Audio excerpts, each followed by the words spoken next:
ni tariki 14 Werurwe 2023. Uyu ni umwanya makuru magufi kuri Semitoni TV n'amakuru mugiye kwizwa na Ngino Sabimenya Imana. Ikaze muri makuru mu kanya gato tureyanzika. Munyumira makuru yacu duhere hano mu Rwanda twabwire yuko kuri wa mbere tariki 14 Werurwe 2023 ambasade y'Ubuyapani mu Rwanda yasinyanye amasezerano n'akarere ka Rwamagana. Ni amasezerano afite agaciro ka miliyoni 75 z'amanyarwanda. Ayo mafaranga azifashishwa mu bikorwa byo kuhira umuceri uhingwa mu gishanga cya Cyaruhogo.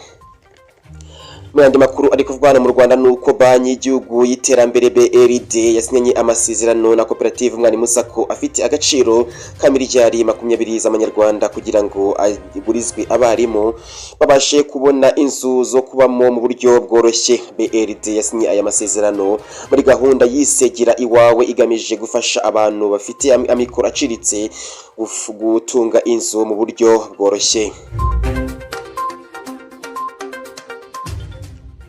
Amakuru yacu tuyakomereje hanze y'u Rwanda. Nyuma yo kumara amezi arenga 2 mu bitaro yatanye abana be 4 muri 6 yari yarabyaye mu Kuboza 2022.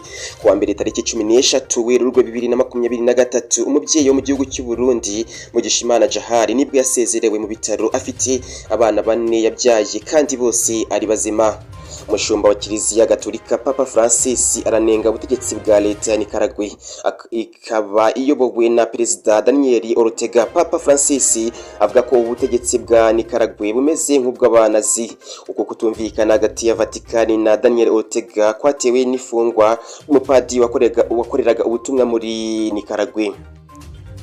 Amakuru yacu magufi nuko tuyasoje mukomeze mu nogego na gahunda za Semitoni TV. Nge nitwa Sabimenya Imana ndabashimiye.